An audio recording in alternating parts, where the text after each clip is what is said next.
Students আমরা আমাদের production management and marketing উৎপাদন ব্যবস্থাপনা বিপণনের ধারাবাহিকতায় আমরা দুটো ক্লাস নিয়েছি। তোমরা আমাদের সাথে ছিলে। আমি একটা ক্লাস নিয়েছি, আমাদের স্বপ্ন ম্যাডাম একটা ক্লাস নিয়েছি। আমরা সেখানে একত্রে ফার্স্ট পেপারটা কভার দেওয়ার চেষ্টা করেছিলাম। সেটা ধারাবাহিকতায় আজকে আমরা প্রোডাকশন ম্যানেজমেন্টের কয়েকটি চ্যাপ্টার আজকে ইনশাআল্লাহ আলোচনা করবো। আমি থেকে একটু লিখছি, একটু দেখো প্লিজ।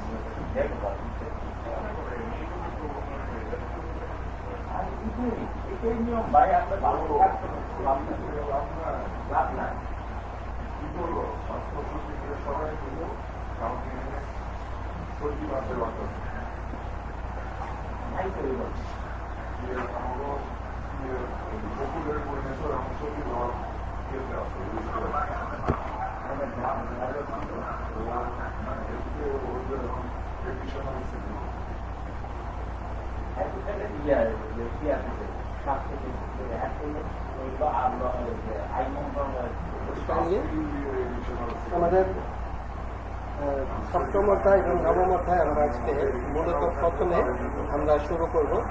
কারণ হচ্ছে আমরা এর আগে বলেছিলাম প্রথম অধ্যায়, দ্বিতীয় অধ্যায়, তৃতীয় অধ্যায়, চতুর্থ অধ্যায় তোমরা বাদ দিব, আমরা পঞ্চম, ষষ্ঠ, সপ্তম পর্ব, আবার অষ্টম অধ্যায় বাদ দিয়ে নবম পর্ব আমরা বলেছিলাম। এরকম শুধুমাত্র সৃজনশীলের জন্য।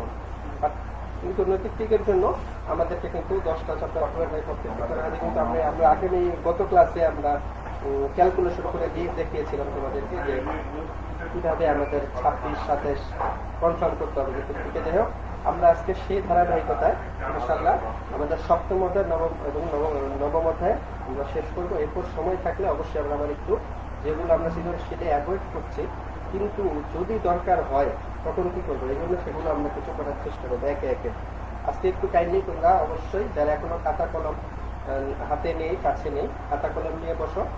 আগের মতো তোমাদেরকে ইনশাল্লাহ তোমাদের সাথে আমাদের আগে যে কথা ছিল যে আমরা এখানে যেই জ্ঞানমূলক, অনুধাবনমূলক, প্রয়োগমূলক, উচ্চতর দক্ষতা এগুলো দেখবো, সেই জিনিসগুলো ইনশাল্লাহ তোমরা এখানে হুবহু তোমরা এখানে থেকে যদি ফলো করো ইনশাল্লাহ অবশ্যই ফাইনাল পরীক্ষা তোমরা পাবে ইনশাল্লাহ। কেমন?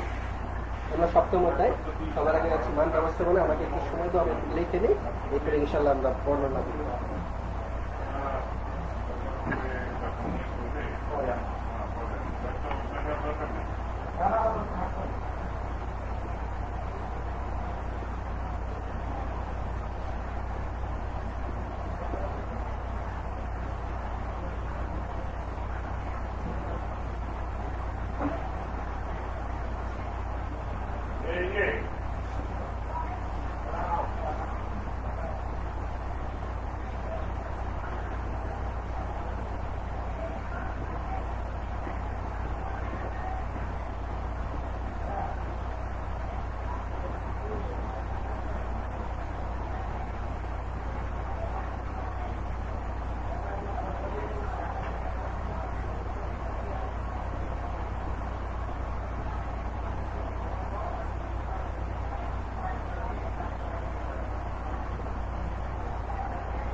দেখো, মূলত আমাদের সৃজনশীলে আসার জন্য মূল টপিক এগুলোই। আর একটা আছে, এটা হচ্ছে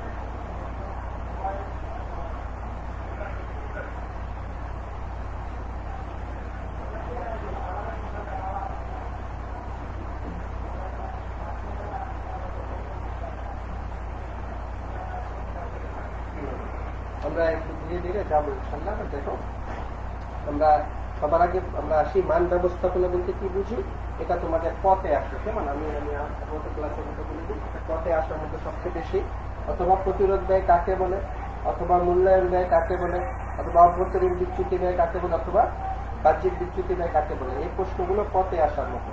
এবং এইগুলো বলতে কি বুঝো ব্যাখ্যা করো, এই জাতীয় জিনিসগুলো পথে আসতে পারে। যেহেতু আমরা জানি ব্যাখ্যা করা জাতীয় প্রশ্নগুলো পথে আসে, এছাড়া ধারাবাহিক মান উন্নয়ন বা ধারাবাহিক মান ব্যবস্থাপনা এই টপিকটাও হ্যাঁ তোমার হতে আসতে পারে। আমরা একটু ধীরে ধীরে যাচ্ছি। দেখো 1 নম্বর বিষয় হচ্ছে মান ব্যবস্থাপনা। মান ব্যবস্থাপনা আমরা কি বুঝি? আমরা আগে তোমাদের সাথে বারবার আলোচনা করেছি যে মান ব্যবস্থাপনা বলতে বুঝি আমরা সবার আগে মানের নিশ্চয়তা প্রদান করা, 2 নাম্বার হচ্ছে মানের ধারাবাহিক উন্নয়ন, আর 3 নাম্বার হচ্ছে মানের প্রক্রিয়ার উন্নয়ন। হ্যাঁ, আমি কি লিখছি? নিশ্চয়তা প্রদান,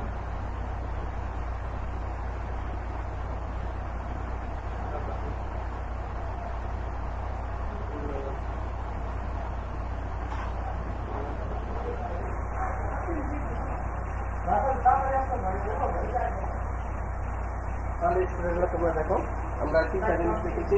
সবাইকে নিশ্চয়তা প্রদান করতে হয় যে আমাদের মানটা সবচেয়ে ভালো। এরপরে নিশ্চয়তা প্রদান করতে হয় যে আমরা ধারাবাহিকভাবে ডেভেলপ করছি, উন্নয়ন করছি।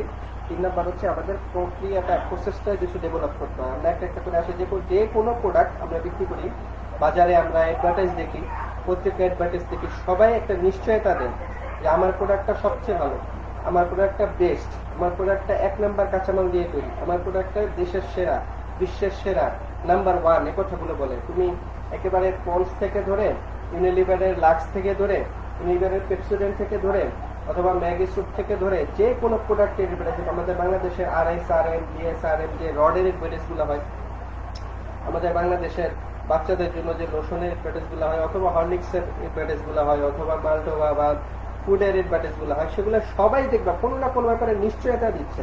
কে বলছে আমাদের রড ভূমিকম্প সহনশীল, কে বলছে আমাদের ইস্পাত ভূমিকম্প সহনশীল, কে বলছে আমাদের টিনের চালে কখনো মরিচা ধরে না, বৃষ্টি টিষ্টি এগুলো কখনো পড়ে না, এই জাতীয় নিশ্চয়তা দিচ্ছে। পেপসোডেন্ট বা টুথপেস্ট গুলো কি বলছে আমাদের দাঁত শক্ত করে, আমাদের দাঁত মজবুত করে, মুখের ক্ষয় রোধ করে, এরকম। আবার আমাদের যদি শ্যাম্পুর অ্যাডভার্টাইজ গুলো ধরি, সেখানে বলতেছে যে চুল সিল্কি করে, চুল পড়া রোধ করে। দ্যাট মিনস প্রত্যেকটা প্রোডাক্ট কিছু একটা নিশ্চয়তা প্রোডাক্ট প্রদান করে যে আমি এটা দিচ্ছি এবং আমার থেকে ভালো কেউ দিতে পারে না। নাম্বার 1 ফেয়ারনেস স্কিম বলে না, ফেয়ার এন্ড লাভলি, হ্যাঁ, নাম্বার 1 সবচেয়ে পৃথিবীর সবচেয়ে সেরা সৌরভ লাক্স বলে। বর্তমানে তারা প্রেগনেন্সকে হ্যাঁ পজিশনিং করছে, সবার কাছে প্রেগনেন্সটাকে তুলে ধরছে।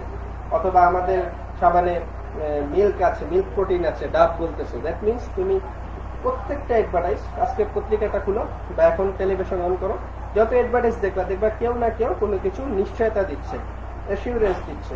তো আমাদের মান ব্যবস্থাপনার সবচেয়ে প্রথম জিনিসটা হচ্ছে নিশ্চয়তা প্রদান করা যে আমাদেরটা বেস্ট, আমাদেরটা সবচেয়ে ভালো। 3 নাম্বার হচ্ছে ধারাবাহিক কন্টিনিউয়াস ইমপ্রুভমেন্ট।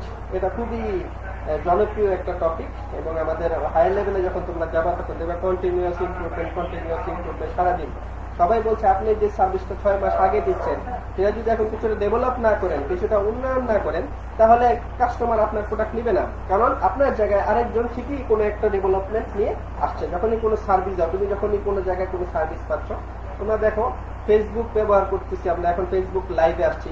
যখন আমরা 2004, 5, 6 সালে ফেসবুক ব্যবহার করতাম, তখন কিন্তু এই লাইভ অপশনটা ছিল না, তাই না? শুধু ছবি আপলোড করা এবং তারপরে কিছু, এটা তো একটা সার্ভিস, তাই না? তো কিন্তু এখন কি হচ্ছে, পরবর্তীতে ছবির নিচে বিভিন্ন কমেন্টস করা যাচ্ছে, কমেন্টসের মধ্যে আবার ইমো দেওয়া হচ্ছে, তাই না? ধীরে ধীরে কিন্তু এই জিনিসগুলো আসছে। এখন আবার লাইভ আসছে, কয়েকদিন পর আবার নতুন কিছু নিয়ে আসবে।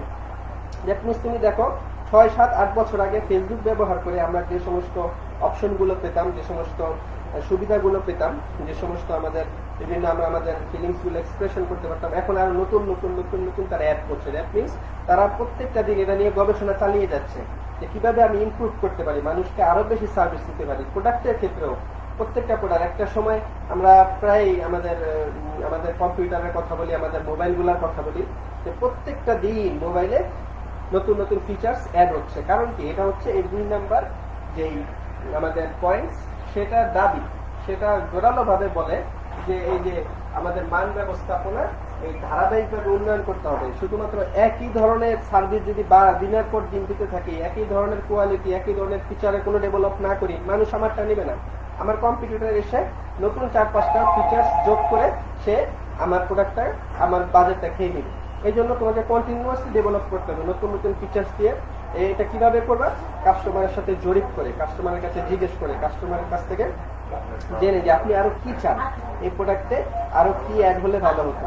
আমরা ক্লাসে বলেছিলাম, এখন যদি আমি আমাদের স্টুডেন্টদের কাছে প্রশ্ন করি যে যে এখন আমরা যে স্মার্ট মোবাইল চালাই, তো স্মার্ট মোবাইলে আর কি অ্যাড করলে তোমাদের একটু উপকার হবে, ভালো লাগবে? তোমরা এই প্রশ্নটা নিয়ে নাও, চিন্তা করো। এখন যদি আমি প্রশ্নটা করি যে আসলে এই জিনিসটা অ্যাড করলে আমাদের মোবাইলে নাই, থাকলে ভালো হয়, দেখো চিন্তা করতে থাকো, এত তোমার কাছে মনে হয় প্রশ্ন রইল হোয়াট এভার। আর সর্বশেষ হচ্ছে প্রক্রিয়ার উন্নয়ন। এটা হচ্ছে যে প্রসেসে প্রোডাকশন হয়, সে প্রসেসে ডেভেলপমেন্ট। একটা সময় তো ছিল যখন ম্যানুয়ালি যে কোনো কিছু প্রোডাকশন হইতো, কিন্তু এখন কিন্তু সব অটোমেটিক হচ্ছে। এই অটোমেটিকের ক্ষেত্রে, অটোমেশনের ক্ষেত্রেও কিভাবে আরো ডেভেলপ হয়, আরো আধুনিক হয়, আরো মানুষ কম লাগে, আরো জ্বালানি কম লাগে, আরো টাকা কম খরচ হয়, প্রতিদিন কোম্পানিগুলো কি করছে, এরকম ডেভেলপ করছে। এর কারণ হচ্ছে যত প্রোডাকশনে তুমি ডেভেলপ করতে পারবা, যত নতুন নতুন প্রযুক্তি ইউজ করতে পারবা, তত র মেটেরিয়ালস ইউজটা সুন্দর হবে, ফাইনাল প্রোডাক্টটা ভালো হবে, খরচ কমবে। কারণ উৎপাদনের সাথে র মেটেরিয়ালস জড়িত, কাঁচামাল জড়িত, উৎপাদনের সাথে খরচ জড়িত। কারণ খরচ কম হলে তুমি দাম কম রাখতে পারবা, দাম কম হলে মানুষ তোমারটা কিনবে, আর দাম বেশি হলে মানুষ কিনবে না। এই জন্য তুমি কত বেশি অটোমেশনে যাচ্ছ এবং অটোমেশনটা কতটা আপ টু ডেট, কতটা মানুষ কম লাগে, টাকা কম লাগে, কাঁচামাল কম লাগে, এরকম ফাইনাল প্রোডাক্টটা সুন্দরভাবে, ইজি ভাবে, স্মুথ ভাবে হচ্ছে, সেটার উপর নির্ভর করতেছে তোমার মানুষের কাছে তোমার অ্যাপ্রিসিয়েশন। এই জন্য প্রক্রিয়ার উন্নত করতে হবে। তাহলে মান ব্যবস্থাপনা যখন এই তিনটা জিনিস করে, তখন একটা কোম্পানি তার প্রোডাক্টের অ্যাসুরেন্স দেয়, নিশ্চয়তা দেয়, এবং সে প্রত্যেক দিন কিছু না কিছু ফিচার্স অ্যাড করে, কিছু না কিছু সার্ভিস অ্যাড করে, কিছু না কিছু বৈশিষ্ট্য অ্যাড করে, এবং কাস্টমারকে জানায় যে দেখেন গতকাল আমার প্রোডাক্টটা এরকম ছিল, আজকে আমি আরো এরকম কিছু যোগ করেছি, আমারটা আরো আগের থেকে আরো ভালো হয়েছে। তখন মানুষ বুঝে যে না, এই কোম্পানিটা আমাদেরকে বেটার সার্ভিস দেওয়ার জন্য দিনের পর দিন চেষ্টা করে যাচ্ছে। তখন কাস্টমার কোম্পানির প্রতি লয়াল থাকে, কোম্পানি আর এই কোম্পানি ছেড়ে আরেক কোম্পানির পণ্য কিনে না। আর তৃতীয়ত, সে ভিতরগত ভাবে, কাস্টমারের সাইডে না, নিজের ভিতরে ইন্টারনালি সে তার প্রসেসটা অটোমেশনে আপ টু ডেট, টোটালি ইমপ্রুভমেন্টের একটা চেষ্টা করে। যখন মান ব্যবস্থাপনা হয়ে যায়, তখন আমাদের এই দ্বিতীয় আমাদের এই পয়েন্টটা চলে আসে, সেটা হচ্ছে আমরা যদি মান ব্যবস্থাপনা না করি, নিম্নমানের পণ্য উৎপাদন করি, এবং সেখানে কি কি সমস্যা হতে পারে, কি কি ব্যয় আমাদের বেড়ে যায়, এটা যখন জানা থাকে, তখনই মানুষ প্রোডাকশনের আগেই চলে যায় যে না, আমাকে এই ব্যয়গুলো করে প্রোডাকশনটা স্মুথ করতে হবে। কি কি ব্যয়? একটা হচ্ছে প্রিভেনশন কস্ট বা প্রতিরোধ ব্যয়, একটা হচ্ছে অ্যাপ্রেজাল কস্ট বা মূল্যায়ন ব্যয়, একটা হচ্ছে এক্সটার্নাল ফেলিওর কস্ট, একটা হচ্ছে ইন্টারনাল ফেলিওর কস্ট। আমরা চারটা একটা একটা করে যাচ্ছি। প্রতিরোধ আমরা জানি, প্রতিরোধ হচ্ছে রোগ হওয়ার আগেই, রোগ যাতে না হয় সেজন্য ব্যবস্থা নেওয়া, তাই না? এটা আমরা জানি, যে কোনো রোগ হওয়ার আগেই আমরা যদি ব্যবস্থা নেই, যে আমরা মাস্ক পরেছি, আমরা হাত বারবার একটু কঠোর দিচ্ছি, আমরা বারবার আমরা হাত ধুচ্ছি সাবান দিয়ে, হ্যাঁ, বারবার আমরা কারোর সাথে হ্যান্ডশেক করছি না, কর্মদন করছি না, কারোর সাথে এরকম ভাবে কেউ হাঁচি কাছে দিলে তাকে আমরা আইসোলেশনে পাঠাচ্ছি। তো এই জিনিসগুলো কেন? প্রতিরোধ, তার মানে রোগ হওয়ার আগে কিছু করা। ঠিক তেমনি তোমার নিম্নমানের পণ্য উৎপাদনের আগে কিছু প্রতিরোধ করা দরকার। কেননা পণ্য যদি উৎপাদন হওয়ার পরে তুমি আইডেন্টিফাই করো যে আমার পণ্যটার মানটা একটু নিম্নমান হয়েছে, তখন কিন্তু তোমার আবার রিপ্রোডাকশন ছাড়া আর কোনো উপায় নেই। আর রিপ্রোডাকশন মানে আবার খরচ। এই জন্য ওই খরচটা ঠেকানোর জন্য আগে কিছু খরচ করা ভালো, যাতে উৎপাদনের পরে কোনো কিছু রিয়েলাইজেশন না হয় যে আমার পণ্যটা নিম্নমানের হয়েছে। এই জন্য কি কি করা উচিত? এক নম্বরে আমরা বলবো উন্নত কাঁচামাল। আমি একটু পয়েন্টগুলো লিখছি, এরপরে আমি ইনশাআল্লাহ বলবো। হচ্ছে উন্নত হচ্ছে প্রশিক্ষিত জনগোষ্ঠী। দেখো, আমরা জানি যখন আমরা কোনো কিছু প্রোডাকশন করি, র মেটেরিয়ালস, কাঁচামাল যত ভালো হয় তত প্রোডাকশনটাও ভালো হয়। তুমি একটা ফুড আইটেমের বিজনেস করো, তুমি যত ভালো রাইস কিনবা, যত ভালো ময়দা কিনবা, যত ভালো চিকেন কিনবা, তত ফুডটা কিন্তু তত ডেলিশিয়াস হবে। এখন তোমার যদি ভালো গার্মেন্টস আইটেম তুমি তৈরি করতে চাও, ভালো সুতা লাগবে। ভালো সুতা তুমি জাপান থেকে, তুমি চীন থেকে ইম্পোর্ট করতে পারো, আবার ইন্ডিয়া থেকে ইম্পোর্ট করতে পারো। তুমি জানো যে ফাইনাল প্রোডাক্ট যেটা নাকি ইন্ডিয়া থেকে হচ্ছে, আর ফাইনাল প্রোডাক্ট যে সুতাটা জাপান থেকে আসছি, একটু প্রোডাকশনে সমস্যা হয়। ফাইনাল প্রোডাক্টের মানটা, কোয়ালিটিটা নিয়ে একটু কথা আসে। তখন কিন্তু তুমি চাবা যে না, মানুষ যাতে একেবারে 100% স্যাটিসফাইড হয়, এই জন্য আমি জাপান থেকে আমার সুতাটা নিয়ে আসবো।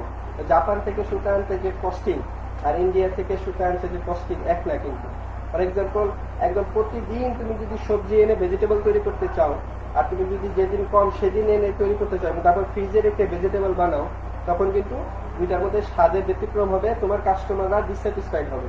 এই জন্য তুমি কাস্টমার স্যাটিসফ্যাকশনের জন্য আপ টু ডেট এবং সবচেয়ে ভালো জায়গা থেকে তুমি সংস্থান করতে চাচ্ছ, সোর্সিং করতে চাচ্ছ, আমার র মেটেরিয়ালস যাতে সবচেয়ে ভালো জায়গা হয়, বেস্ট হয়।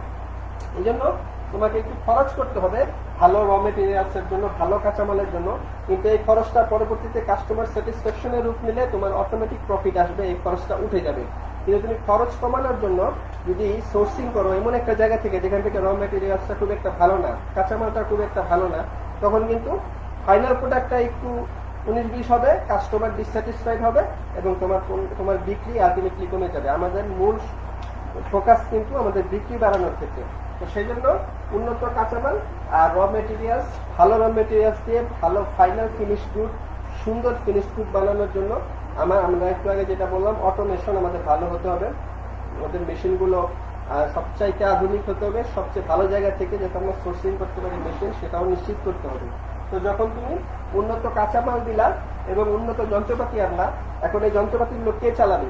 সেখানের জন্য তো তোমার যে জনগোষ্ঠী, তোমার যে হিউম্যান রিসোর্স, তাদেরকেও প্রশিক্ষিত হবে। তুমি যদি জাপান থেকে, চীন থেকে খুব ভালো একটা মেশিন আনলা, কিন্তু এটা মেশিনটা চালানোর দক্ষতা তোমার কর্মীদের নেই, তখন তারা যখন এই মেশিনটা চালাবে প্রোডাক্টের কোয়ালিটি কিন্তু অবশ্যই ভালো হবে না। এই জন্য তোমাকে যদি প্রয়োজন হয় সেই জাপান থেকে, সেই চীন থেকে মানুষ এনে তাদেরকে ট্রেনিং এর ব্যবস্থা করতে হবে। তো কর্মীদের প্রশিক্ষণের পিছনেও একটা খরচ। এখন তুমি দেখো, ভালো জায়গা থেকে কাঁচামাল আনা, ভালো জায়গা থেকে যন্ত্রপাতি কেনা, কর্মীদের প্রশিক্ষণ দেওয়া, এই 3 জায়গায় তোমার ভালো একটা খরচ হবে, কিন্তু কিছু করার নেই। তুমি যদি মান ব্যবস্থাপনা করতে চাও, কোয়ালিটি এনশিওর করতে চাও, এই খরচটা তোমাকে করতে হবে, যেটা প্রোডাকশনের আগেই করতে হবে। আগে কাঁচামাল এনে, আগে যন্ত্রপাতি এনে, আগে শ্রমিকদের ভালোভাবে প্রশিক্ষিত করে এরপর প্রোডাকশনে যেতে হবে। এই জন্য আমরা বলতেছি যে এই প্রতিরোধ ব্যয়টা তোমাকে সবার আগে করতে হবে। 2 নম্বর আমাদের ছিল মূল্যায়ন। মূল্যায়ন দেয় হচ্ছে বানানোর পরে আমি যেই কোয়ালিটিটা এনশিওর করছি সেটাই আছে কিনা, যা অ্যাপ্রেইজাল বলে, যেটাকে অ্যাপ্রেইজ করা, যে হ্যাঁ আমি আমার কাস্টমারকে বলছি আমারটা এত ভালো, আমারটা 1 নাম্বার, আমারটা কোনো ভেজাল নেই, আমারটা সর্বোৎকৃষ্ট কাঁচামালে তৈরি, সবচেয়ে ভালো মেশিনে তৈরি, সর্বোৎকৃষ্ট হাতে তৈরি, তখন কিন্তু আমাকে সেটা এনশিওর করার জন্য আমার দাবিটা ঠিক আছে কিনা সেটা যাচাই করতে হয়। এটা কে যাচাই করে দেয়? আমি তো সবসময় বলবো যে আমার প্রোডাক্ট সবচেয়ে ভালো, আমার মার্কেট সবচেয়ে ভালো, আমার সার্ভিস সবচেয়ে ভালো, আমি বললে তো আর মানুষ বিশ্বাস করবে না। বিশ্বাস করানোর জন্য মানুষকে আমরা জানি PSTI, ISO, এই দুইটা কোম্পানির সার্টিফিকেট লাগে। PSTI হচ্ছে আমাদের বাংলাদেশের, ISO হচ্ছে আমাদের পুরো পৃথিবীর জন্য ইন্টারন্যাশনাল অর্গানাইজেশন ফর স্ট্যান্ডার্ডাইজেশন। এগুলো আমরা জানি। এই জিনিসগুলো একটু মনে রাখবা, কতে প্রায় এই চ্যাপ্টার থেকে PSTI এর ইলাবোরেশন কি, ISO এর ইলাবোরেশন কি, PQM এই যে আমাদের টোটাল কোয়ালিটি ম্যানেজমেন্ট এর ইলাবোরেশন কি, এই জিনিসগুলো প্রায় করতে দেয়। তোমরা মনে রাখো, আমরা যাচ্ছি এই BST এবং ISO তোমার কাছে আসে, তোমার প্রতিষ্ঠানে আসবে এবং এসে ঠিক করে দেবে যে হ্যাঁ আপনি যেটা বলছেন আপনার সিমেন্টটা আসলে অনেক শক্তিশালী, আপনার রডটা আসলে ভূমিকম্প সহনশীল, আপনার পেটসিডেন্ট টুথপেস্টটা অবশ্যই দাঁতের নারীর জন্য ভালো। তারা এগুলো টেস্ট করে, কোথায় করে? তাদের নিজস্ব ল্যাবরেটরি আছে, সেখানে তারা একটা কৃত্রিম পরিবেশ সৃষ্টি করে, রড বলো, সিমেন্ট বলো, অথবা আমাদের এই পেপসিডেন্ট বলো, অথবা আমরা যে ম্যাগি স্যুপ ইউজ করি, অথবা আমরা যে হরলিক্স ইউজ করি, সেখানে কিন্তু দেখবে লেখা থাকে ইনগ্রেডিয়েন্টস, এত পার্সেন্ট মিনারেল, এত পার্সেন্ট এটা, এত পার্সেন্ট খনিজ, এত পার্সেন্ট ভিটামিন। এই জিনিসগুলো তারা ল্যাবে নিয়ে টেস্ট করে তারা আমাদেরকে সার্টিফাই করে। এই জন্য তাদেরকে বলা, অনুরোধ করা বা রিকোয়েস্ট করা বা প্রপোজাল করা, আমাদেরটা টেস্ট করে দেন, এখানে একটা খরচ আছে। তারা এসে টেস্ট করে এবং তোমাকে সার্টিফিকেট দেয়, সেখানে একটা খরচ আছে। এই অ্যাপ্রেজালের জন্য কিছু কষ্ট করতে হয় মূল্যায়নের জন্য। যখন তুমি মূল্যায়নের খরচগুলো করো তখন কিন্তু তুমি এই সার্টিফিকেট পাও। BST এবং ISO তোমাকে সার্টিফিকেট দেয়, এই সার্টিফিকেটের ভ্যালু অনেক। মানুষ যখনই কোনো কিনে দেখে যে BSTI সিল আছে কিনা, এই ISO সিল আছে কিনা, থাকলে সেটাকে অ্যাপ্রিসিয়েট করে মানুষ। এই জন্য এই দুইটা লাইনে আমাদের খরচ করতে হবে। 3 নাম্বার হচ্ছে অভ্যন্তরীণ বিচ্যুতি বা ইন্টারনাল ফেলিওর। প্রোডাকশন হওয়ার পরে বিক্রি করার আগে তোমার কাছে পণ্যটা থাকাকালীন যদি কোনো ফল্ট হয়, পণ্যটা নষ্ট হয়ে যায়। এখন মনে করো যে তুমি তোমার গোডাউনে 1 লাখ পিস রেডিমেড গার্মেন্টস বানিয়ে রেখে দিয়েছো এবং আগামী 2-3 দিন পরে এটা শিপমেন্ট হয়ে আমেরিকা চলে যাবে, কিন্তু আল্লাহ না করুক ওই দিনই আগুন লেগে গেল এবং সবগুলো নষ্ট হয়ে গেল সব। এখন তোমাকে কি করতে হবে? তোমাকে কিন্তু আগামী 2-3 দিনের মধ্যেই ওখানে কি করার কথা, ট্রিটমেন্ট করার কথা, আমেরিকাতে পাঠিয়ে দেওয়ার কথা। এখন তুমি কি করবা? তোমার একটা আগুনে বিনষ্ট হলো, এটা এক ধরনের ক্ষতি হইল। আবার তুমি যদি এখন যেভাবেই হোক আগামী তার থেকে সময় নিয়ে 7 দিনের মধ্যে বানিয়ে আবার না পাঠাও, তাহলে কিন্তু সে তোমাকে বলবে যে ওকে অর্ডার দিলে কি হয় না, ওকে অর্ডার দিলে ও ঠিক মতো করে না। এটার একটা র্যাঙ্কিং আছে, তোমরা জানো আমরা এইভাবে র্যাঙ্ক করি, রেটিং দেব কোম্পানিগুলো, যে এই কোম্পানিরা আমরা অর্ডার দিয়েছিলাম এতটা পণ্য এই কোয়ালিটি, সে খুব ভালো করে দিয়েছে, তাকে রেটিং এ 5-এ 5 দিলাম। কেউ মোটামুটি করলে 5-এ 4 বা 3 দেওয়া হয়, কেউ একদম ভালো না করলে 5-এ 1 দেওয়া হয়। তো পরবর্তীতে যখন আমাকে একটু অর্ডার দিতে চাবে, তারা দেখে রেটিং এ যায় যে কোম্পানিটা আগে যাদেরকে সাপ্লাই দিয়েছে সাপ্লাইয়াররা তাকে কত রেটিং দিয়েছে। তো এটার জন্য কি করতে হয়? এই জন্য তুমি অবশ্যই চাইবা যে তুমি যে পরিমাণ এই নষ্টটা হয়ে গেল এটা আগামী 5-7 দিন সময় নিয়ে আবার তাকে পাঠাতে চাইবে। তাহলে তোমার দেখো 2টা খরচ হইব, রেটিং ঠিক রাখার জন্য, কাস্টমারকে খুশি করার জন্য। দেখো তোমার 2টা খরচ হবে। একটা হচ্ছে তোমার এটা তো আগুনে পুড়ে গেল, এটা তো অনাকাঙ্ক্ষিত, এটা একটা খরচ হলো। দ্বিতীয়ত আবার রিপ্রোডাকশন করতে হবে এবং তাড়াতাড়ি তার কাছে পৌঁছাতে হবে। আগে হয়তো তুমি শিপে পৌঁছাইতে, এখন তোমাকে কার্গো দিয়ে বা বিমানে তাড়াতাড়ি পাঠাতে হবে। তাহলে দেখো এই একটা হলো নষ্ট হয়ে গেল, আর একটা হলো পুনরায় আবার উৎপাদন করতে হলো। এই যে 2টা খরচ তোমার বাড়লো, এটা হচ্ছে অভ্যন্তরীণ বিচ্যুতি। অভ্যন্তরীণ কেন, ইন্টারনাল কেন? বিকজ তোমার কাছে থাকাকালীনই পণ্যটা ফল্টি হয়েছে, এটার মধ্যে দোষ দেখে গেছে, এটা নষ্ট হয়ে গেছে, বিচ্যুত হয়েছে, এখন তোমাকে এই খরচটা বেয়ার করতে হবে। এই জন্য সবসময় ইন্স্যুরেন্স করে নিজেদের এই ধরনের জৈব ঘটনা যেগুলো আছে, সেটা বন্যা হোক, সাইক্লোন হোক, দুর্যোগ হোক, আগুন হোক, এগুলো থেকে, অথবা তুমি পাঠাচ্ছ বাংলাদেশ থেকে, তুমি চিটাগাং হয়ে শিপমেন্ট হয়ে আমেরিকাতে যাবে, ওই হরতালের সময় পাঠাইছো, সেখানে ক্রিকেটাররা বা হরতালকারীরা তোমাদের গাড়িটা নষ্ট করে দিয়েছে, আগুন লাগিয়ে দিয়েছে, ভেঙে ফেলছে, পণ্যটা নষ্ট হয়ে গেছে, এই খরচটা কিন্তু যে অর্ডার দিয়েছে সে কিন্তু বেয়ার করবে না। তাহলে এই সমস্ত জিনিসগুলো নিজেদের কাছে থাকাকালীন সময়ে যাতে পণ্যের কোনো ক্ষতি না হয়, কোনো বিচ্যুতি না হয়, এটাকে রক্ষার জন্য যদি টাকা খরচও করতে হয়, সেটার জন্য অভ্যন্তরীণ বিচ্যুতি ব্যয় বলা হয়। আরেকটা সর্বশেষ যেটা, সেটা হচ্ছে বাহ্যিক বিচ্যুতি ব্যয়। আমাদের আজকের এই চ্যাপ্টারের শেষ পয়েন্টটা হচ্ছে এক্সটার্নাল ফেলিওর। যখন তুমি নাকি বিক্রি করে দিলা, দেওয়ার পর কাস্টমারের হাতে চলে গেল, এরপর প্রোডাক্টটা ফল করলো, তখনও তোমার কিছু দায়বদ্ধতা থাকে। একটা সময় ছিল কাস্টমার সার্ভিস অথবা আফটার সেল সার্ভিস, বিক্রি হওয়ার পরে কাস্টমারকে সন্তুষ্ট করা, এই জিনিসগুলো ছিল না। কিন্তু গত 10-15 বছর আমরা দেখেছি অনেক কাস্টমার সার্ভিস সেন্টার, অনেক আফটার সেল সার্ভিস সেন্টার এখন কোম্পানিগুলো খুলতেছে। এর উদ্দেশ্য হচ্ছে আমি যে প্রোডাক্টটা বিক্রি করে কাস্টমারকে দিলাম, কাস্টমার ব্যবহার করে কি স্যাটিসফাইড হলো, না আসলে রাগ হলো, না ব্যবহার করে কোনো সমস্যা হলো। ফর এক্সাম্পল একদম সহজ এক্সাম্পল, তোমাদের মোবাইল, আমাদের মোবাইল আমরা ইউজ করার পরে প্রায় নষ্ট হয়ে যায়, ভেঙে যায়, ডিসপ্লে নষ্ট হয়ে যায়, অথবা পানি পড়ে, বিভিন্ন সমস্যায় একটা অসুবিধার সৃষ্টি হয়। তখন কিন্তু আমরা কি করি, আমরা কাস্টমার কেয়ারে যাই, যাওয়ার পরে তাকে বলি যে ভাই এই সমস্যা হচ্ছে। তারা একটা নির্ধারিত ওয়ারেন্টি থাকলে এমনি ঠিক করে দেয়, ওয়ারেন্টি না থাকলে নির্ধারিত ফি নিয়ে সুন্দরভাবে আবার ঠিক করে দেয়। তো দেখো তুমি মনে করো যে তোমার মোবাইলটা ডিসপ্লে নষ্ট হয়ে গেছে, তুমি নিয়ে গেছো এবং তারা বললো যে 3000 টাকা দিলে এটা ঠিক করে দেওয়া হবে। তো এই যে তারা যে একজন এটার জন্য একজন, তুমি বললা যে তোমার ওয়ারেন্টি আছে, তাহলে তারা বলবে যে না ঠিক আছে ওয়ারেন্টি আছে, তাহলে টাকা লাগবে না, আমরা ঠিক করে দিব। এই যে ঠিক করে দিল, তাহলে তাদের কিন্তু একজন মেকানিক রাখতে হয়, তাই না? এই কাস্টমার কেয়ার করার জন্য তাদের একটা রুম ভাড়া নিতে হয়েছে, 4-5 জন লোক নিয়োগ দিতে লাগছে, একজন ইঞ্জিনিয়ার লাগছে, একজন ইলেকট্রিশিয়ান অথবা একজন মেকানিক লাগছে, তাদের কাকে বেতন দিতে হচ্ছে। এই যে একটা খরচ, এটা কেন? এই খরচটা শুধুমাত্র কাস্টমারকে খুশি করার জন্য। অথবা তোমার মোবাইলের সিম হারিয়ে গেলে আমরা প্রায় যাই, তারা সিমটা আবার নতুন করে দেয়। এই যে এতগুলো লোক নিয়োগ দেয়, শুধু মনে করো এক নারায়ণগঞ্জেই 600-700 কাস্টমার কেয়ার আছে বিভিন্ন মোবাইল কোম্পানিগুলো, রবি বলো, গ্রামীণ ফোন বলো, বাংলালিংক বলো, সবার মিলে যদি 200-300-400টাও কাস্টমার কেয়ার শুধু নারায়ণগঞ্জে বিভিন্ন জায়গায় থাকে, অথবা সার্ভিস সেন্টার অথবা ডিলাররা থাকে, পুরো বাংলাদেশে কত আছে, এর জন্য কত টাকা ব্যয় করতে হচ্ছে কোম্পানিগুলা। এগুলো কেন? শুধুমাত্র বাহ্যিক বিচ্যুতি, কাস্টমারের কাছে যাওয়ার পর প্রোডাক্ট যদি ফল করে তখন কাস্টমার যদি ডিসস্যাটিসফাইড না হয়, একটা সলিউশন পাই জন্য। আরেকটা হচ্ছে আরো ডেঞ্জারাস, সেটা হচ্ছে কাস্টমার খুব রাগ হয়ে গেলে, কাস্টমার সার্ভিস সেন্টারে যেও কোনো সমাধান না পেলে, কিন্তু কাস্টমার যদি মনে করে যে না এটা আমার প্রাপ্য ছিল, তখন সে যদি কোনো মামলা করে, তখন সেটা কি হয়, তখন সেটার জন্য কোম্পানিকে অনেক টাকা গুনতে হয় মাঝে মাঝে। আমাদের বাংলাদেশে ইদানিং এই প্র্যাকটিসটা শুরু হয়েছে। ক্যাব নামে আমাদের একটা প্রতিষ্ঠান আছে, কনজিউমার অ্যাসোসিয়েশন অফ বাংলাদেশ। এই ক্যাব কি করে, যখন কোনো ভোক্তা কোনো কিছুতে অসন্তুষ্ট হয় এবং সমাধান না পায়, তখন ক্যাবের কাছে যদি আবেদন করে, ক্যাব তখন ওই কোম্পানির কাছে দিয়ে যাচাই করে যে ভোক্তা এটা ঠিক বলেছে কিনা। তুমি একটা পণ্য কিনেছো একটা কোম্পানি থেকে, পণ্যটা কোনো দোষ ছিল, তুমি যে কাস্টমারকে কোম্পানিকে বললা যে পণ্যটা এই ফল্ট আছে আমি এটা নিব না, সে তোমাকে ফেরত দিতে অস্বীকার করলো, তখন তুমি ক্যাবে যে আবার জানালা, ক্যাব তার কাছে এসে ক্ষতিপূরণ চাই। এরকম আমাদের বাংলাদেশে প্র্যাকটিসটা নতুন শুরু হয়েছে, কিন্তু বাইরে অনেক বেশি। যখনই কনজিউমার মনে করে ইউরোপ আমেরিকার কালচারে এটা, যে আমাকে বঞ্চিত করা হয়েছে, আমি ডিপ্রাইভড হয়েছি, অথবা আমাকে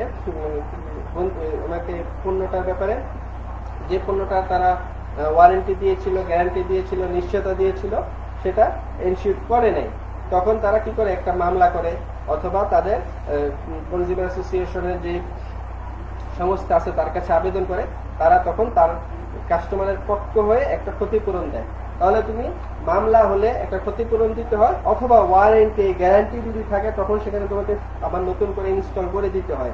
এই জন্য এই চার্জগুলো কখন হয়, যখন কাস্টমারের কাছে যাওয়ার পরে। তাহলে এই জন্য এটাকে বাহ্যিক বিচ্যুতি বলছে, কারণ এটা এক্সটার্নাল, এই কারণে এটা আমার কোম্পানি থেকে পণ্যটা বের হওয়ার পরে কাস্টমারের কাছে হাতে যাওয়ার পরে নষ্ট হয়েছে, তখন আমার কিছু দায়বদ্ধতা থাকে, সেখান থেকে খরচটা করেছি।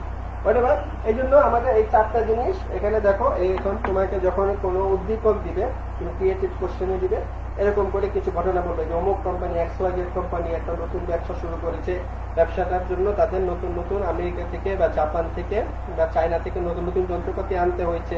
এরপর সেখানে তারা তাদের কর্মীদেরকে প্রশিক্ষণ দিয়ে উন্নত প্রোডাক্ট বের করছে, কিন্তু কোম্পানি মাঝে মাঝেই তাদের ভিতরে বিভিন্ন সমস্যার কারণে প্রোডাক্ট নষ্ট হয়ে যায় এবং তাদের কাছে যাওয়ার আগে প্রোডাক্টের আবার নতুন করে উৎপাদন করতে হয়। এই যদি উদ্দীপক হয়, তখন প্রথমে যদি প্রশ্ন করে যে কোম্পানি প্রথম দিকে যে খরচগুলো করছে সেগুলো কোন ধরনের ব্যয়।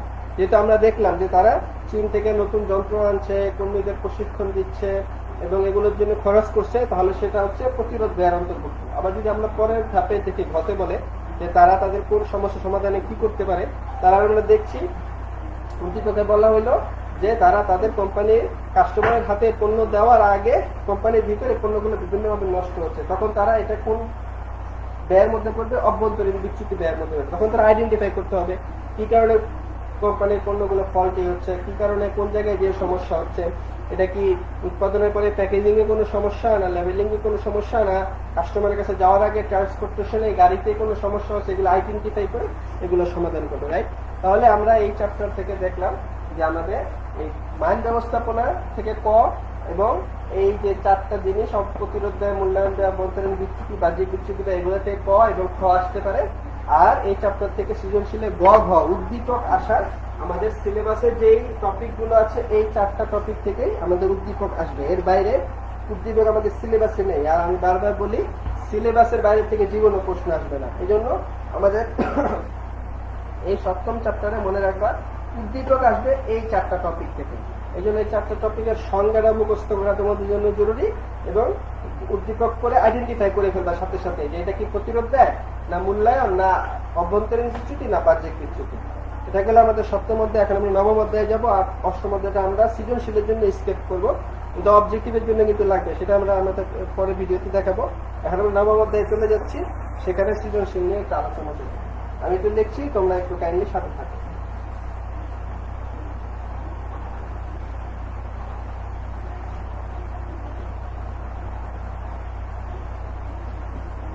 নবম অধ্যায়টা একদম ছোট, আমরা জানি লোকেশন এবং অনেক সহজ, এবং এই জিনিসটা আমরা ক্লাসেও বলেছি যে এই অধ্যায় থেকে উদ্দীপক আসলে ক্যাচ করা খুব সহজ হয়।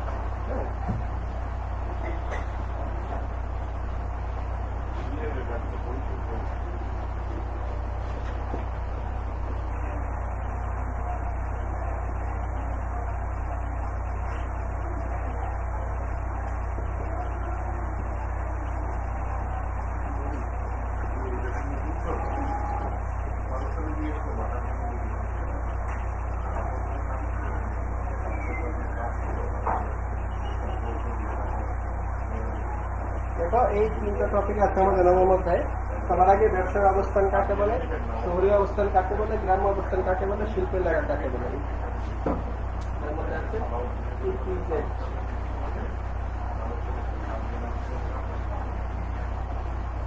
EPZ। ওকে ফাইন, এটা আমাদের একদম সহজ একটা অধ্যায়। এখানে কাইন্ডলি দেখবা ব্যবসার অবস্থানটা বলছে তুমি যে জায়গায় ব্যবসার কারখানা পজিশন, একটা হচ্ছে কারখানার অবস্থান,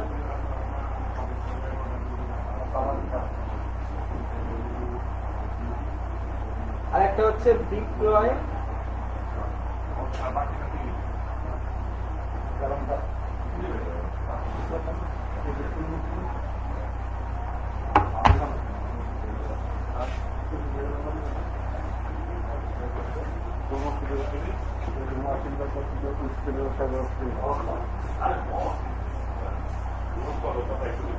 হয় তোমার কারখানা কোথায় অবস্থিত, অথবা তোমার কারখানা থেকে প্রোডাকশন করে তুমি কোথায় বিক্রি করছো, অথবা তোমাদের যদি সার্ভিস হয় তাহলে অফিসটা কোথায়। মূল কথা কারখানা হোক, দোকান হোক, অথবা অফিস হোক, এটা কোথায়, এবং সাথে সাথে তুমি বিক্রয় করো যে এলাকাটায়, সেটাকে এই সমস্ত জায়গা থেকে মিলে অবস্থান বলে। তোমার কারখানার অবস্থান, অফিসের অবস্থান, অথবা দোকানের অবস্থান, অথবা তোমার বিক্রয় এলাকাকে বলা হচ্ছে কি অবস্থান। অথবা তোমরা দেখবা আমাদের যে আমরা বইটা ফলো করি মাদার্স পাবলিকেশনের, সেই পাবলিকেশনের বইয়ে তিনজন আমাদের বাহিরের বিদেশি লেখকের তিনটা সংজ্ঞা আছে। তোমার যে সংজ্ঞাটা পছন্দ হয়, ভালো লাগে, সহজ হয়, সেটা অবশ্যই মুখস্থ করে ফেলবা, সেটা লিখবা। এখন দেখো ব্যবসার অবস্থান কয় ধরনের, তিন ধরনের, একটা শহুরে অবস্থান, একটা গ্রাম্য অবস্থান, একটা শিল্প এলাকা। এখান থেকে প্রশ্ন আসে, উদ্দীপক আসে, এবং তোমরা জানো যে এই অবস্থানটা, যে ব্যবসাটা, যে কারখানাটা, যে অফিসটা শহরে অবস্থিত সেটা শহরে অবস্থান, যেটা গ্রামে অবস্থিত সেটা গ্রাম্য অবস্থান, আর যেটা শিল্প এলাকায় অবস্থিত সেটা শিল্প অবস্থান বা শিল্প এলাকা। এখন এখানের মধ্যে আসলে ক্রিটিক্যাল কিছু নেই, তোমার কয়েকটা জিনিস মনে রাখতে হবে। তোমরা বলো শহরে অবস্থান হলে তুমি কিছু বেনিফিট পাও, যে কারণে কিছু কিছু ব্যবসা আছে যেগুলো শহরে করতে হয়। এক নাম্বার বেনিফিট হচ্ছে শহরে এলাকার সবচেয়ে বড় বেনিফিট হচ্ছে এখানে মানুষজন বেশি, জনবসতি, তুমি প্রোডাকশন করে বিক্রি করতে পারবা। তুমি যদি বিক্রির চিন্তা করো, অফিসের চিন্তা করো, দোকানের চিন্তা করো, তোমার যদি সার্ভিস হয় এবং সেলিং মানে ফাইনাল প্রোডাক্ট যদি বিক্রি করবা, এই দুইটা পজিশনিং এর জন্য শহরে অবস্থান অনেক ভালো। কারণ এখানে লোকজন বেশি, জনসমাগম বেশি, মানুষ বেশি, লোকালয় বেশি। যেখানে মানুষ বেশি সেখানে বিক্রি বেশি।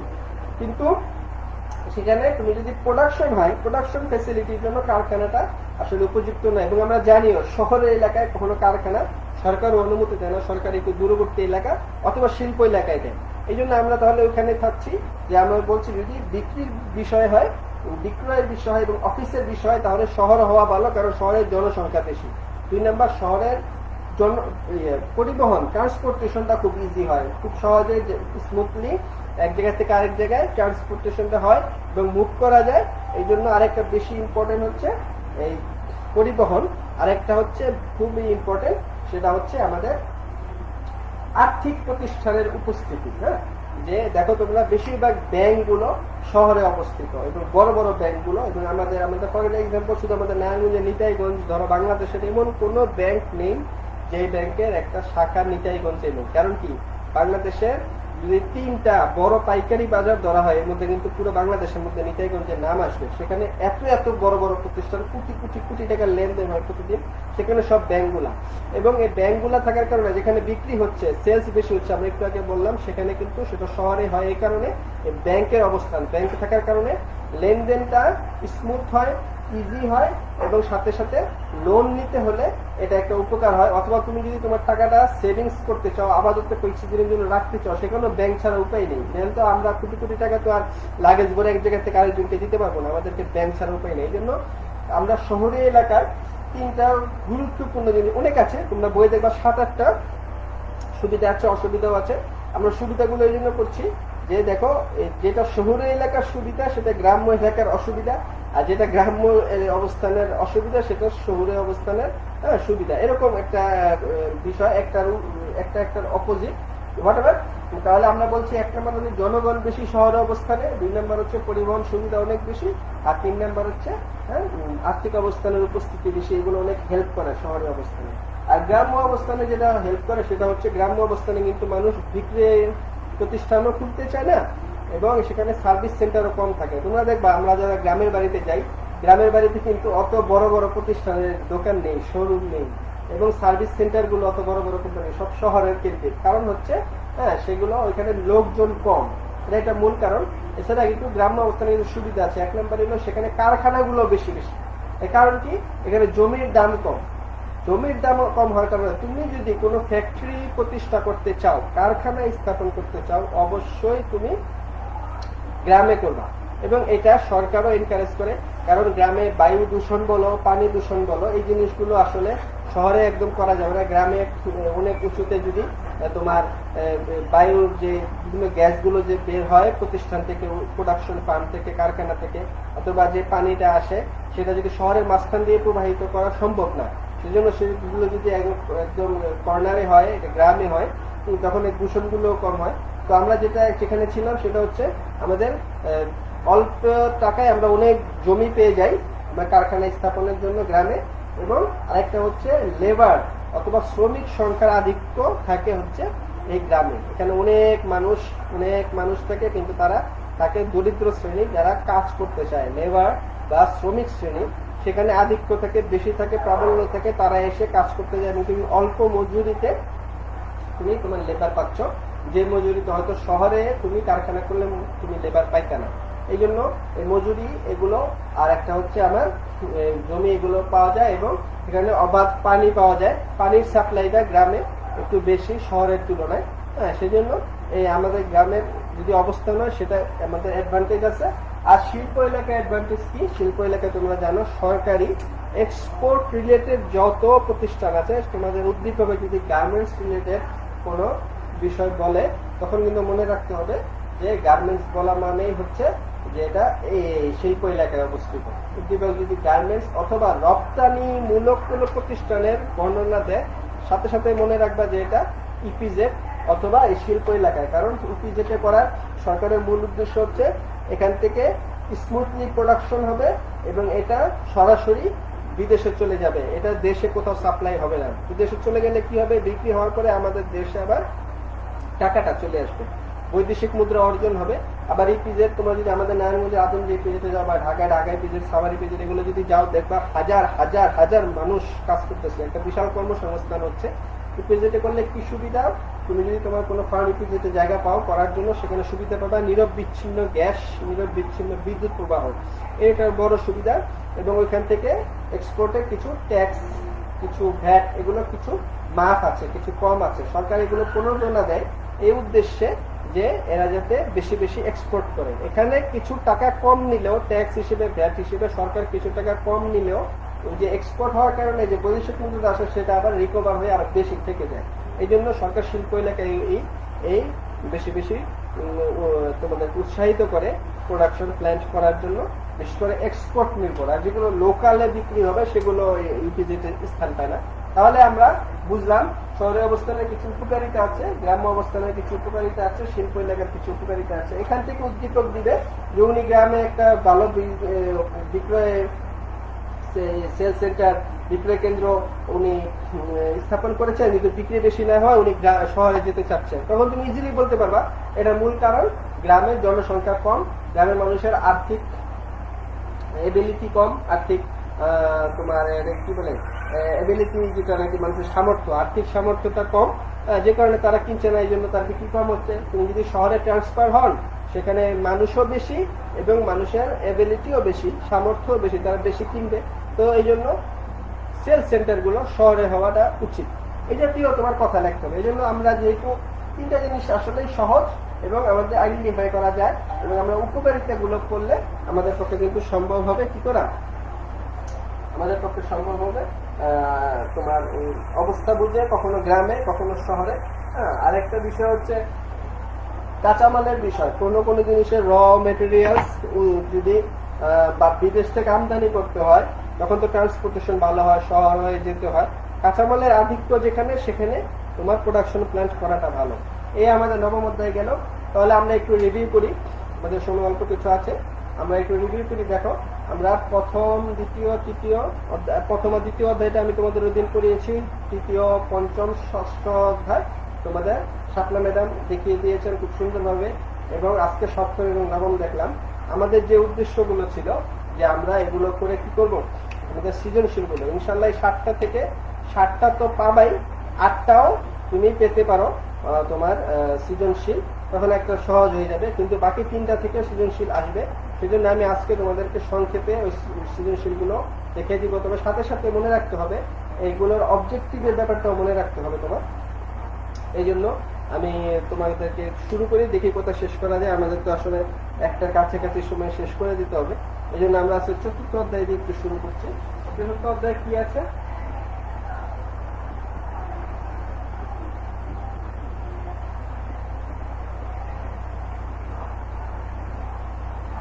সামষ্টিক পর্যায়ে অর্থনীতি আমরা জানি, হ্যাঁ, এটা ম্যাক্রো ইকোনমিক্স নিয়ে আসলে আলোচনা করতেছে। এখান থেকে আসার মতো আমি যারা নাকি A+ পেতে চাও, হ্যাঁ, তারা তো অবশ্যই এই চ্যাপ্টারটা করবে, কারণ হচ্ছে এটা একটা ম্যাথামেটিক্যাল, গভীর ম্যাথমেটিক্স না, ইজি ম্যাথমেটিক্স, কিন্তু ম্যাথ আছে, একটু যোগ বিয়োগ আছে, কিছু সূত্র মুখস্থ করতে হয়। সেই কারণে কি হয় দেখা যায় এটা যদি পড়ো 10-এ 10 পাওয়া সৃজনশীলের সম্ভব। এই জন্য আমি তোমাদেরকে রিকোয়েস্ট করবো যারা ভালো চাও, A+ চাও, তারা অবশ্যই এই চ্যাপ্টারটা করবা। আর এটা থেকে তো অবজেক্টিভও আসে। আমি আগে এই চ্যাপ্টার থেকে তোমার যে মূল আইটেমগুলো সেগুলো লিখে, সেগুলো সূত্রগুলো আমি সংক্ষেপে লিখে দিচ্ছি বাংলায়, এরপর আবার ইংরেজিতে লিখবো। বাংলায় লিখবো তোমার সৃজনশীলের জন্য, আর ইংরেজিতে লিখবো অবজেক্টিভ জন্য। অবজেক্টিভে প্রায় বিভিন্ন বোর্ডেও দেখেছি ইংলিশে দিয়ে দেয়, হ্যাঁ, সংক্ষিপ্ত ইংলিশ, সেটা আমি তোমাদেরকে দেখাচ্ছি। আগে রচনামূলক এবং খুব দ্রুত আমি চেষ্টা করছি।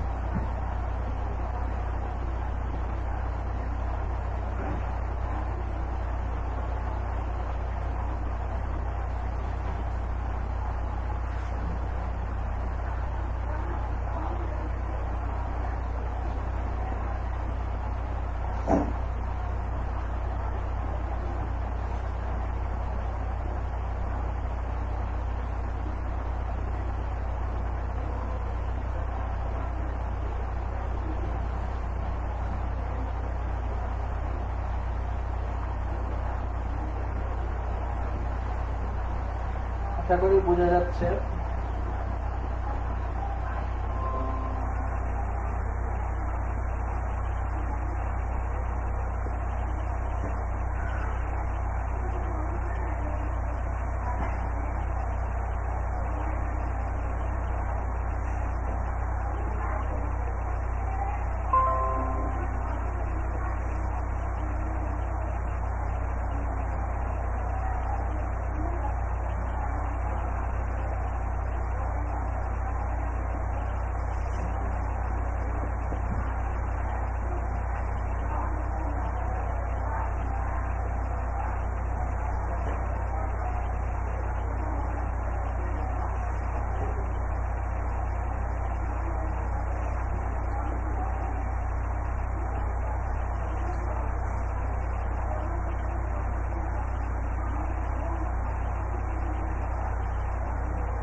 এই যে মাশাআল্লাহ আমাদের এখানে এই 6টা অধ্যায় থেকে এখান থেকে আমাদের সূত্র আসবে।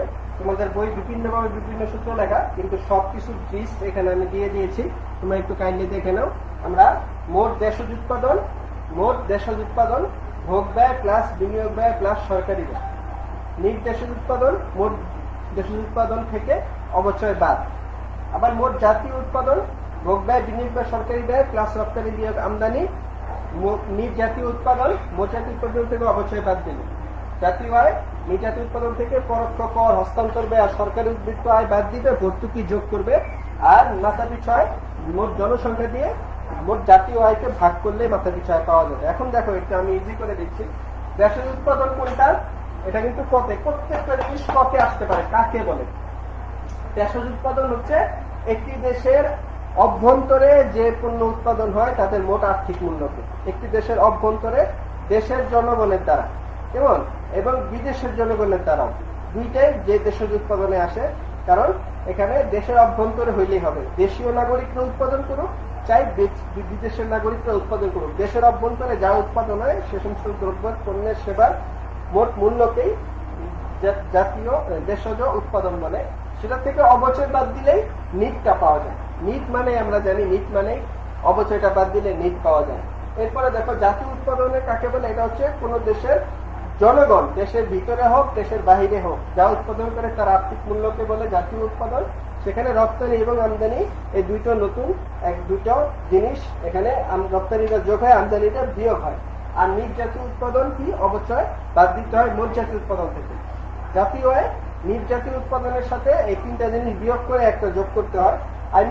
এই জিনিসগুলো তুমি যদি মুখস্থ করে ফেলো, এই যে এখানে যে সূত্রগুলো আছে 6টা সূত্র যদি তুমি মুখস্থ করে ফেলো, প্রত্যেকটা মান প্রশ্নে দেওয়া থাকে। এই জন্য আমি বলছি যারা নাকি একটু কষ্ট করে এটা মুখস্থ করে ফেলবা তাদের জন্য কিন্তু এটা 10-এ 10 সৃজনশীল পাওয়া সম্ভব হবে।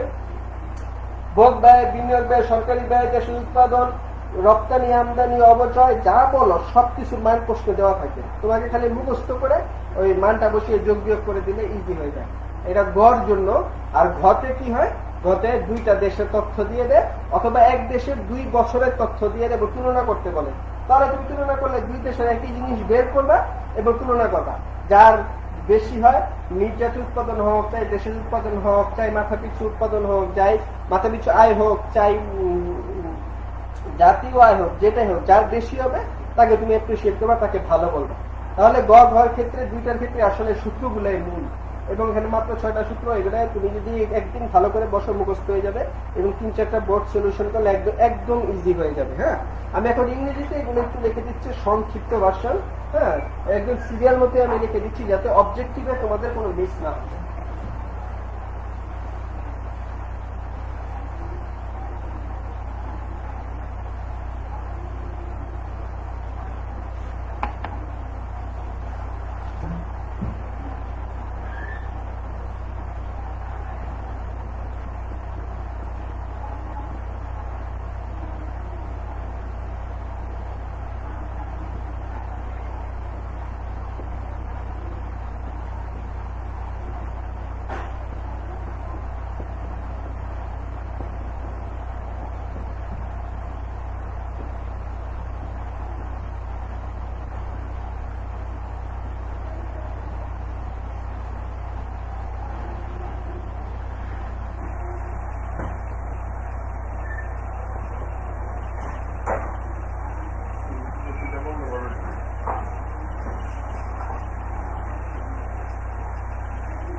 দেখো আমি এখানে যা লিখেছি ঠিক একটু আগে যে বাংলা লিখেছিলাম সেটা ইংলিশ ভার্সন এবং সংক্ষিপ্ত রূপ।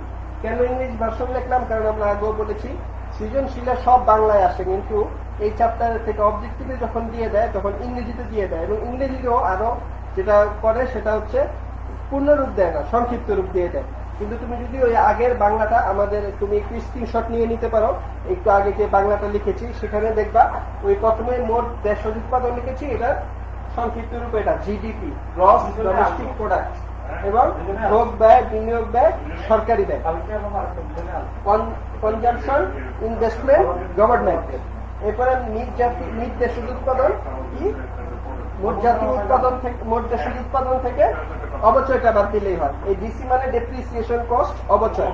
তার মানে তুমি যেই পেয়েছো, যে সুন্দরভাবে যে বাংলাটা পেয়েছো এর আগে, সেটা ইংলিশ শর্ট ভার্সন।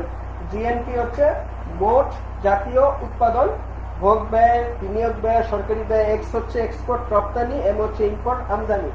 আবার নিট ন্যাশনাল প্রোডাক্ট, নিট জাতীয় উৎপাদন, মোট জাতীয় উৎপাদন থেকে অবচয় বাদ দিলে পাওয়া যায়। আবার ন্যাশনাল ইনকাম, জাতীয় আয়, এটা হচ্ছে নিট ন্যাশনাল প্রোডাকশন থেকে ইনডাইরেক্ট ট্যাক্স পরোক্ষ কর, ট্রান্সফার পেমেন্ট হস্তান্তর ব্যয়, গভর্নমেন্ট সারপ্লাস সরকারি উদ্বৃত্ত আয় এবং সাবসিডি ভর্তুকি, এই তিনটা তোমার টিআইটি পিএসডি বিয়োগ দিবে এবং এসডি মানে ভর্তুকিটা যোগ করবে। আর সবার শেষে মাথা পিছু আয়কে তুমি মোট জাতীয় আয়ের জনসংখ্যা কি হচ্ছে পপুলেশন জনসংখ্যা, তাই তুমি যদি বাংলাটা একটু আগে আমি লিখেছি স্ক্রিনশট দিয়ে আবার এটা স্ক্রিনশট দিয়ে পাশাপাশি মিলাও, ওই সবগুলো ইংরেজির বাংলার, এটা হচ্ছে ইংলিশ ভার্সন এবং সংক্ষিপ্ত রূপ।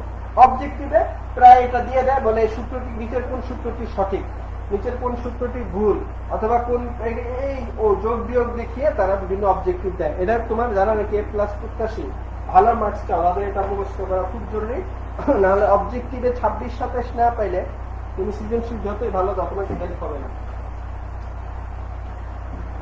আর সাথে সাথে তোমার এই যে ছোট ছোট যে জিনিসগুলো আমি লিখে দিলাম, 1 নম্বর হচ্ছে পরোক্ষ কর, 2 নম্বর হচ্ছে ভর্তুকি, 3 নম্বর হচ্ছে হস্তান্তর ব্যয়, আর হচ্ছে সরকারি উদ্বৃত্ত আয়, আর হচ্ছে ব্যয়যোগ্য আয়,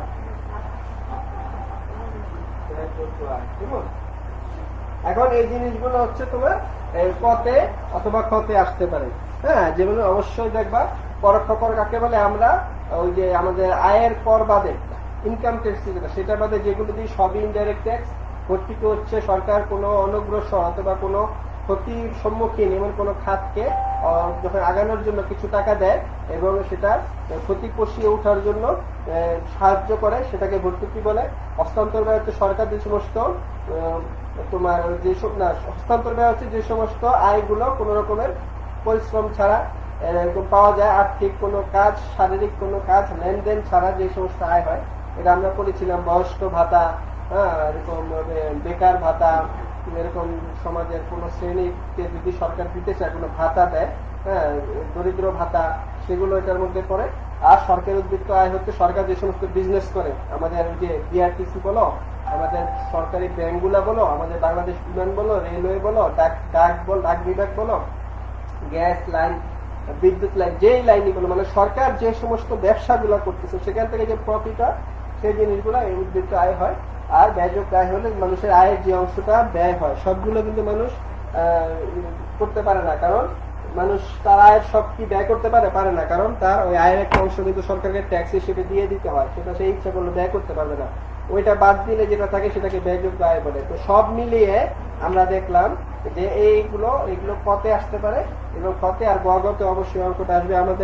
আমাদের ল্যাপটপে একটা বেজে গেছে, এখন আমি আমাদের অষ্টম অধ্যায়টা আর নবম অধ্যায়টা আসলে শুরু করতে পারতেছি না। অষ্টম আর দশম অধ্যায় যদি এরপরের আমাদের আবার যেদিন হবে ইনশাল্লাহ, আমি হই বা শাপলা ম্যাডাম হোক, যিনি হোক উনি হয়তো বলবেন, অথবা অবজেক্টিভ নিয়ে শুরু করবেন, অথবা আমরাই করব, আমি করব, দিয়ে সেকেন্ড পেপার নিয়ে শুরু করব। এটা নিয়ে ইনশাল্লাহ একটা পর একটা আমাদের চলমান থাকবে। তোমরা আমাদের সাথে ইনশাল্লাহ লাইভে থাকবে এবং আমরা যে তোমাদের সাজেশন গুলো দিচ্ছি, গাইডলাইন্স গুলো দিচ্ছি, এগুলো মেনটেন করলে ইনশাল্লাহ তোমাদের রেজাল্ট আশানুরূপ আমরা যেটা কামনা করি A+ এবং তুমি যেটা কামনা করছো সেটাই হবে ইনশাল্লাহ। তোমরা আমাদের সাথে আমাদের প্রতিদিনকার ভিডিওগুলো ইনশাল্লাহ দেখতে থাকো। টিচাররা ছোট ছোট টপিক পড়াচ্ছেন, এটা তোমাদের জন্য অনেক উপকারী। এমন কিছু বলছে না, কোনো টিচার আমরা দেখি না এখন কোনো লাইভে যে পুরো সিলেবাসের উপর কোনো কথা বলছে, সবাই ছোট ছোট টপিক নিয়ে আলোচনা করছে, তাহলে আমাদের কিন্তু সমস্যা হয় ছোট ছোট টপিক নিয়ে। হ্যাঁ, এই জন্য তোমরা লাইভগুলো অবশ্যই কানেক্টেড থাকবা। একটা চ্যাপ্টার, দুইটা চ্যাপ্টার, এভাবে যদি সমাধান হয় একসময় 10 চ্যাপ্টার হয়ে যাবে। আর সবাই যদি খালি ওভারভিউ দিত তখন একটা সমস্যা হইতো, কিন্তু ইদানিং আমরা সব ইয়াতে দেখছি একটা টপিক নিয়ে আলোচনা করছে, এটা তোমাদের জন্য অনেক হেল্পফুল।